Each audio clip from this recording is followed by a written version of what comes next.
What happens when the world gets turned on its head?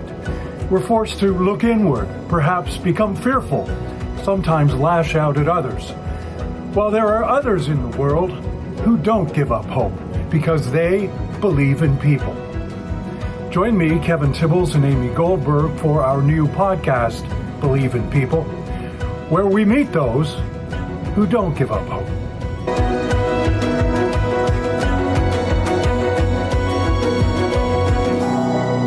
There was a time in the not-too-distant past where it was deemed appropriate to assimilate those who were in North America long before us.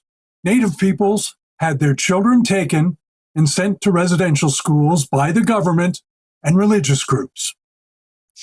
We are now learning that much that went on in these schools had little to do with nourishing the young minds of the children housed there. Instead, we have been shocked by tales of abuse. Sphenia Jones is a survivor, a member of British Columbia's Haida Gwaii. She was forced to abandon her language and culture. Today, Sphenia joins us to discuss what is it that helped her survive.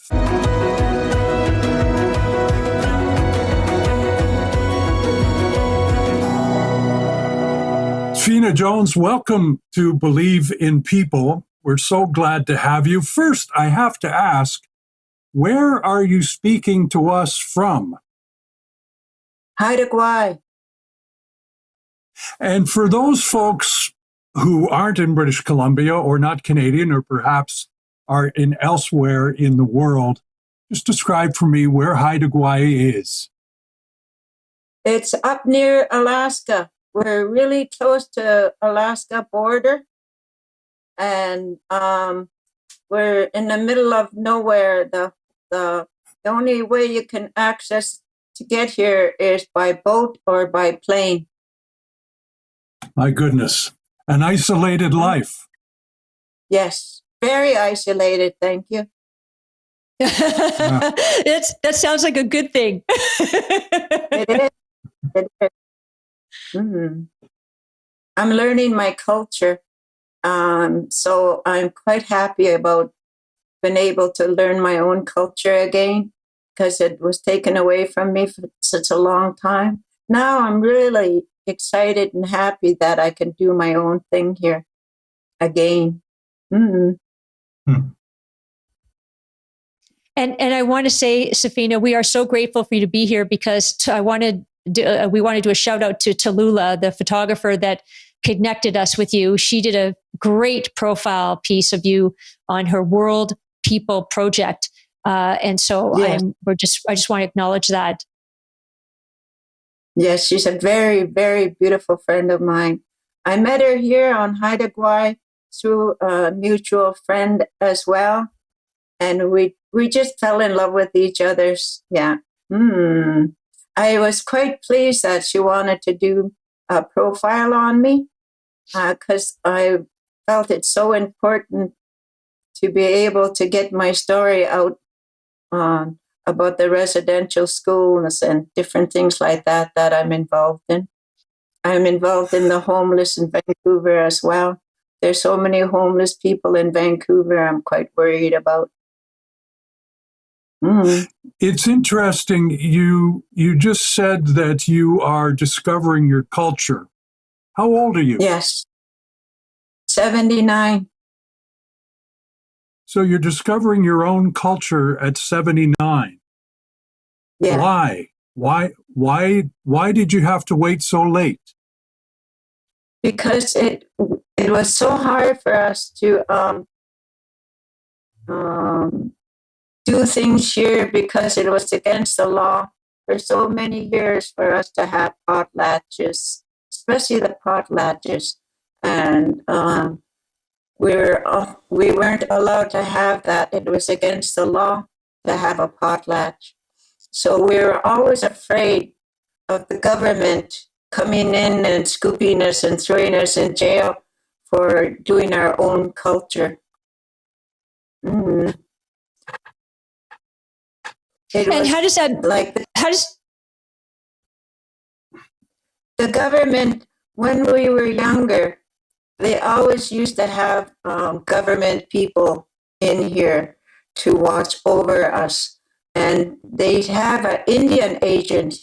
He was an Indian agent, and he'd be here. Oh, I'd say every 6 months he'd come in, and he used to bring in all kinds of liquor as well.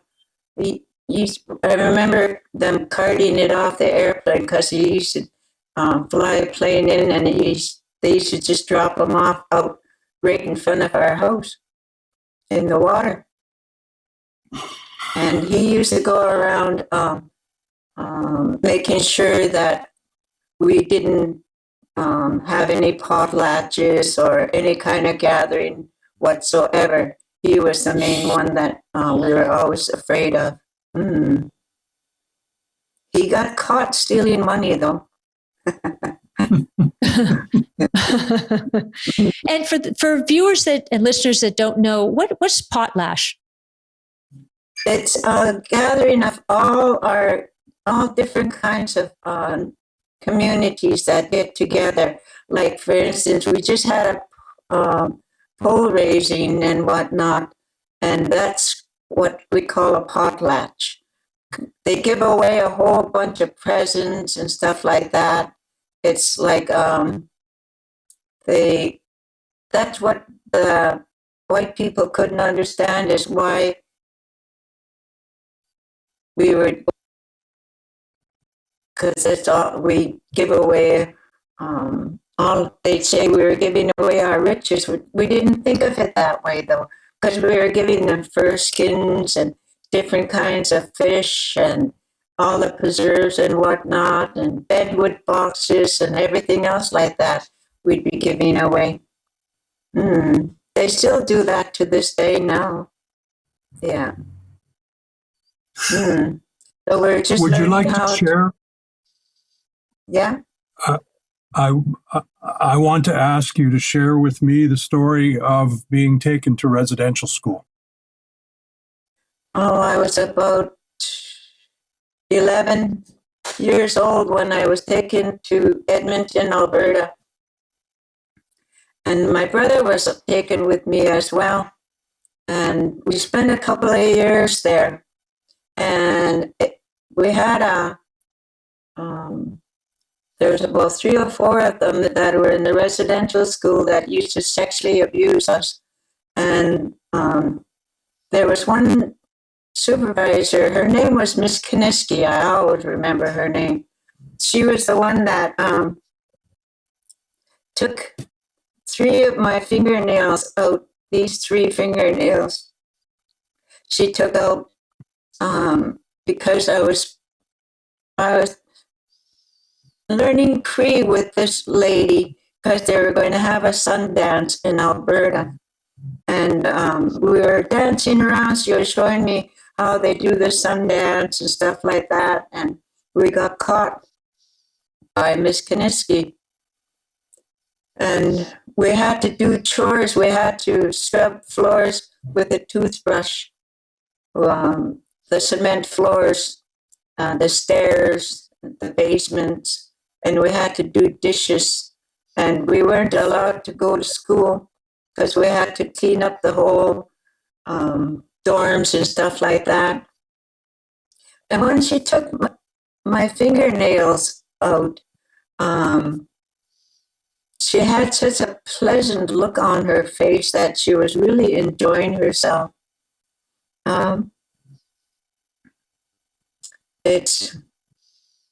It was so, like, I couldn't understand where their religion was coming from. Because they'd say, God's punishing you because you're bad. That's what they used to say to us. And they always used to say, nobody's going to believe you. Nobody will believe you. And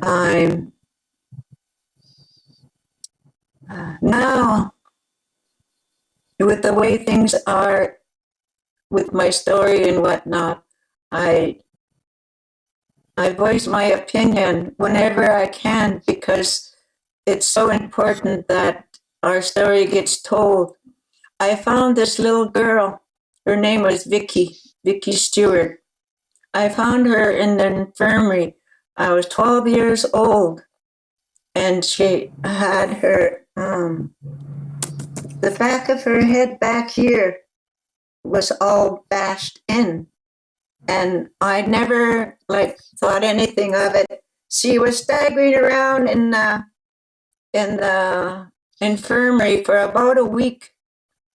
I was bringing them food and whatnot. And then when I found her dead, it was the most horrible experience of my life. Mm-hmm. She was so cold, and there was blood all over the pillow. I shook her, and she was just flopping around, and I was screaming because I seen blood on the pillow. I got so scared, I went running upstairs to let her sisters know, come up and see her, I can't wake her up. So her older sister came up, her name was Dorothy, to look at her. And they sent her body home, though. That's what I was pleased about. I found out just recently that they sent her body home, but they weren't allowed to open the casket. They had a closed casket. And Sphenia? Miss Kaniski, yeah. Sphenia, how do you reconcile this with yourself? Like, how do you, so you've gone through atrocities and distrusting the world and the life that you lived. How do you regain some kind of hope and trust in other humans? And how long did that take, if at all? It took a while, especially to trust white people, because they're always hitting us and saying that nobody's going to believe what we're doing to you. They always used to say that to us. They used to do awful things to us in the residential school, experiment on us. They even used to take our teeth out without even giving them anything to pull it with or anything like that. I used to witness this because I worked in the infirmary, and they had babies tied up. And in cribs, there'd be about 3 or 4 of them tied up, and they were like that all day if I didn't go in there to change them or hold them, feed them. I used to steal food just to feed them.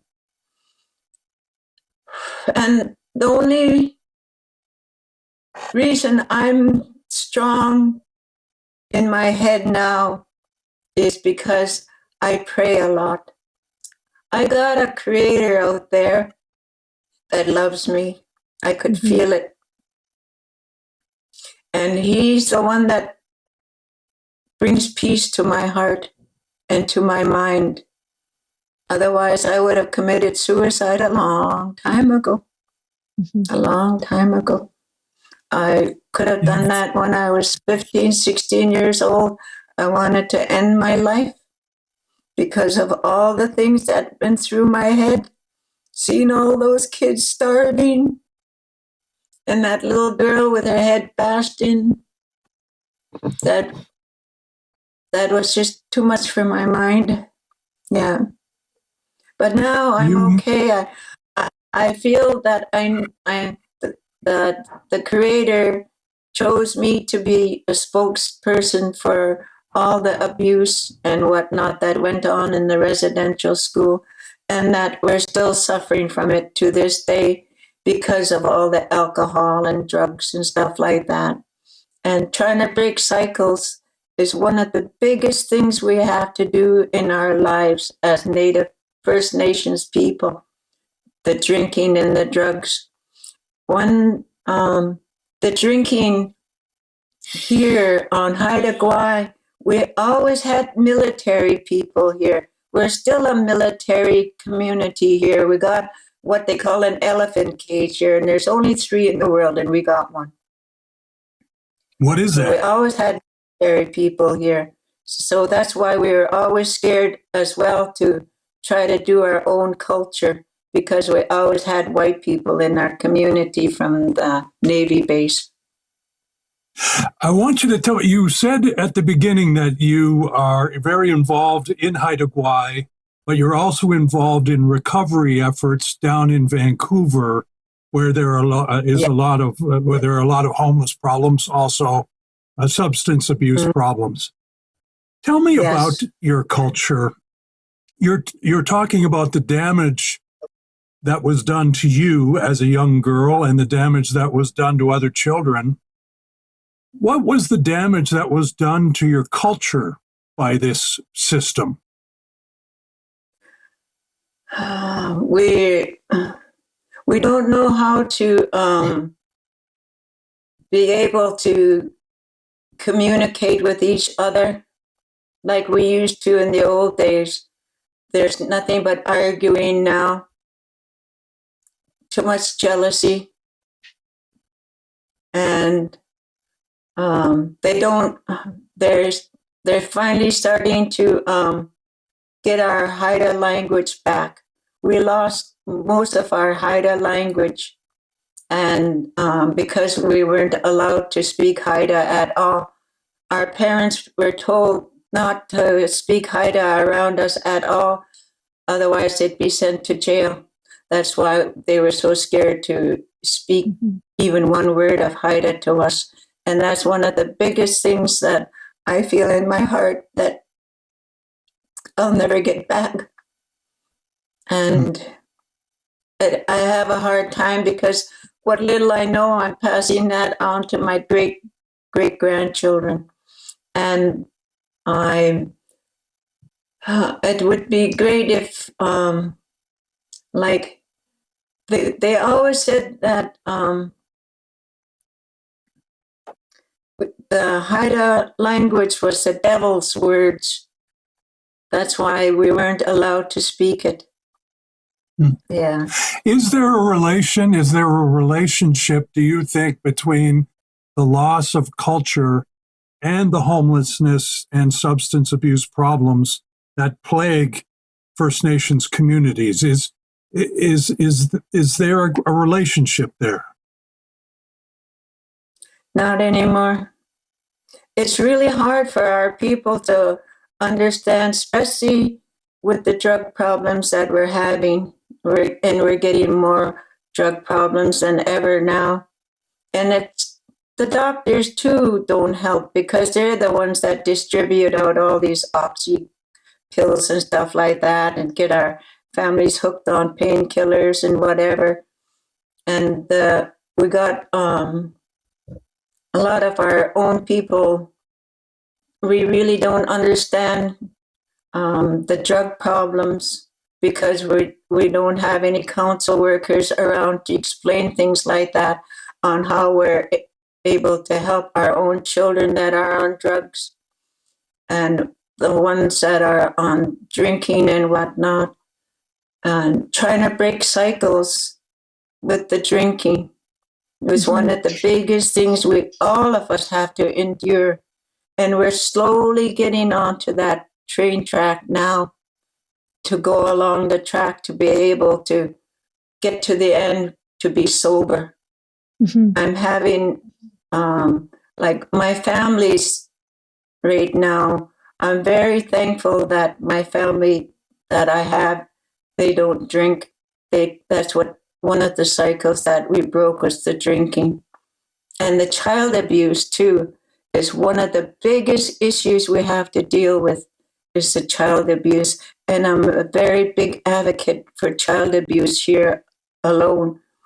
I'm well known for speaking up in different meetings and getting people to try to help each others out with the child abuse issues. Wow. And Sphenia, with all of this going on and the National Day of Truth and Reconciliation, which I'm really interested to know how you feel about. I mean, if anything's being done apart from recognizing, displaying orange shirts, what needs to be done?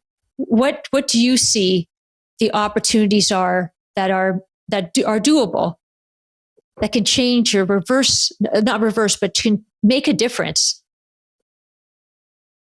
The government has been promising us like money from the 60s scoop and day school money and the residential school money and stuff like that.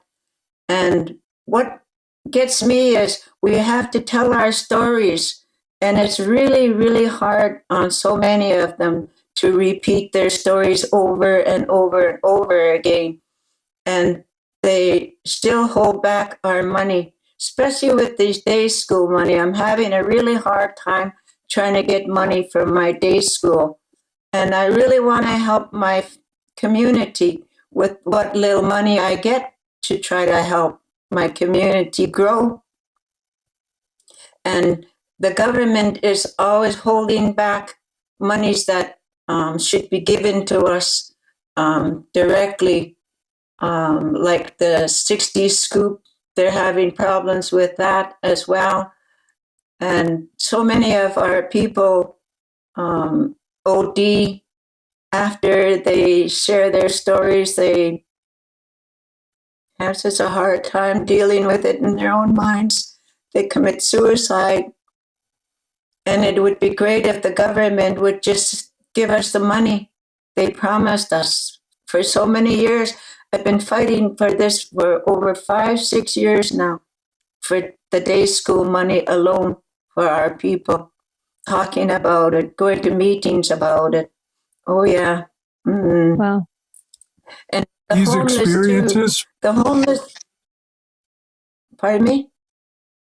I was going to say, these experiences, the experiences that you described earlier, those are trapped inside people.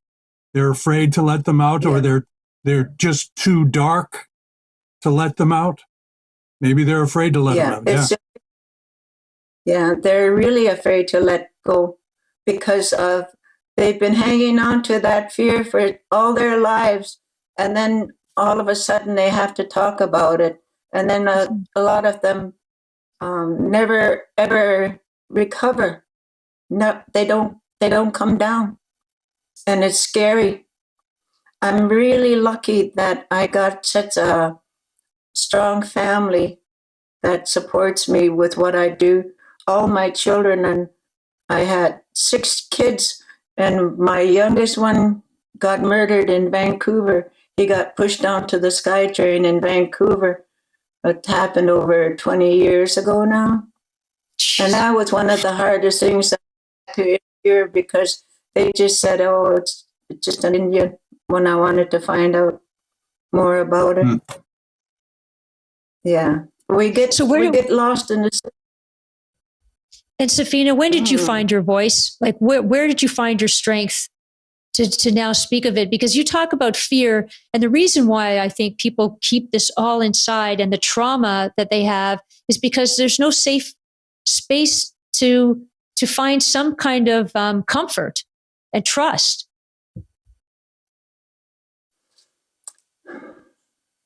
I like it. I'm slowly starting to though I found my voice with the courage from my family, because of when I was talking about finding that little girl when I was 12 years old. That was one of the biggest issues I had to get over inside my own mind. And I was lucky that I had girlfriends that I could talk to. And I had a mother that was quite understanding, and an auntie that was understanding as well, that I could talk to. And otherwise, I wouldn't be here. Because like I say, when I was 15, 16 years old, I really wanted to commit suicide. And once in a great while, been like to this day, when I do still get really, really depressed, but it's not like I'm going into a dark place anymore. I don't let myself get that black. Why haven't you given up hope? Because of my great-grandchildren. I got 19 grandchildren, and I got about 10 great. And I had to pave the road for them. because it was always hard for First Nations people to have anything done, to speak up, because, like I say, they always said nobody's going to believe you, and it was so true.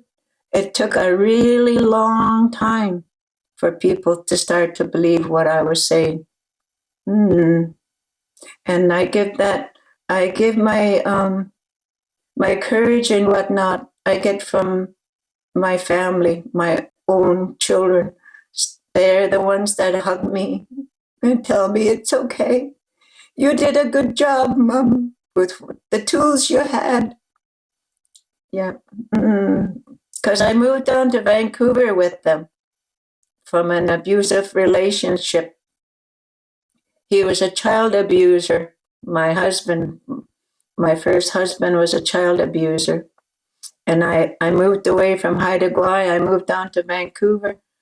And that's why I'm so adamant about the homeless in Vancouver. Because I was in that boat. It was 6 kids. I was in that boat. And it just tears my heart to see all the homeless people in Vancouver.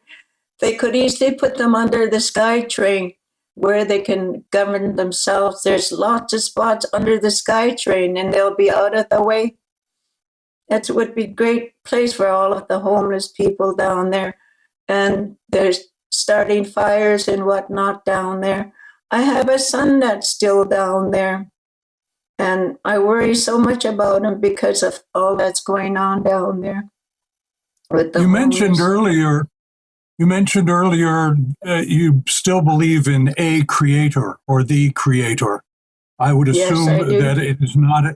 Is it a Christian creator? Is it after your experience? I'm just wondering who that is. I can't, like, I really believe in the Lord.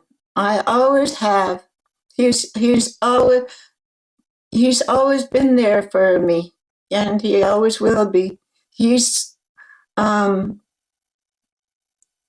even though the white people say they brought the Christianity to us, we had a creator long before that, long before the white people came around with their white collars and whatnot. We believed in there was somebody out there that was looking after us because of all the goodness that when we offer food, we offer tobacco when we're going to go pick berries or go get fish or anything like that, or we're going to even cut the grass, pick our own medicine and whatnot. We always give an offering because they're giving up their lives for us. A tree gives up their lives for us.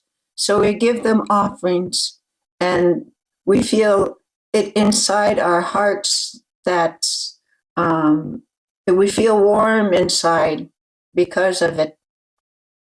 That's the only way I can explain it. And in the white man world, it's Lord. So that's what I say now too, is the Lord is looking after me. I always had all my life, I've always had my ancestors looking after me, all my life. I jumped out of a house fire over 30 years ago now, and a voice woke me up, and I could hear, "Get up," like that. And I woke up, and the house was on fire, and I had to jump out of the window. I saved my family, though. My husband, I saved him. I was hanging on to the sheets while he's climbing out the window, and I hung on to a 300-pound man while he was climbing out the window. Wow. Sphenia, after all of this, after all of the challenges and, you as a young child, I want you to, we ask every guest on the show, because this is Believe in People, asking your 11-year-old self, why do you still believe in people? Oh, because so many of them show compassion. And that's what was missing in different places that I went. There was no compassion whatsoever. And now I'm finding compassion in different cultures and different people. And that's what keeps me going. And that's what keeps me wanting to share my story. Sphenia, thank you so much for sharing it with us today. Thank you, and our best wishes to Haida Gwaii and your family. I really want to share another one with you too. We're getting a memorial wall here on Haida Gwaii, and it's going to be made out of granite. And my family here, Frida and her husband, they're the ones that are getting it going. They've been working on it for quite a few years. The reason why we're doing it with granite is because we're trying to save our trees. We got no old growth left whatsoever on account of all the logging and whatnot that we're having here on Haida Gwaii. And so we want to try to preserve all our old growth for the next generation to come. And besides that, we do need the trees so we can breathe. Like we need to clean up our ocean and whatnot as well. I'm really involved in the environment. I'm trying really hard to help the environment. I go to different meetings and whatnot about our environment as well. So this memorial wall we're having up, it's going to hopefully be up by next year sometime. And we're going to have a time capsule in there. And we're going to have all the ones that were missing, that didn't come home from the residential school. We're going to have all their names up there on the wall. And the ones that got lost at sea, we're going to have their names up there as well. And the 60 scoop as well, we're going to have them in there. And Highway of Tears, we're going to have up there as well. Wow, you're really making a difference. Know that. Sphenia, yes. Know that you are really making a difference. Thanks for sharing. Thanks for being with us. Thank you so much. And bye. I wish you guys would try to help us get our money, especially from the day school and the 60 scoop and stuff like that. That would be one of the best things that the white people can do for us. That with, I don't know how to say it, reconciliation, whatever you call that. It would be great instead of putting us through all this pain. Yeah. Yes. And see what you can do about the homeless down in Vancouver. It hurts. It does hurt. Yeah.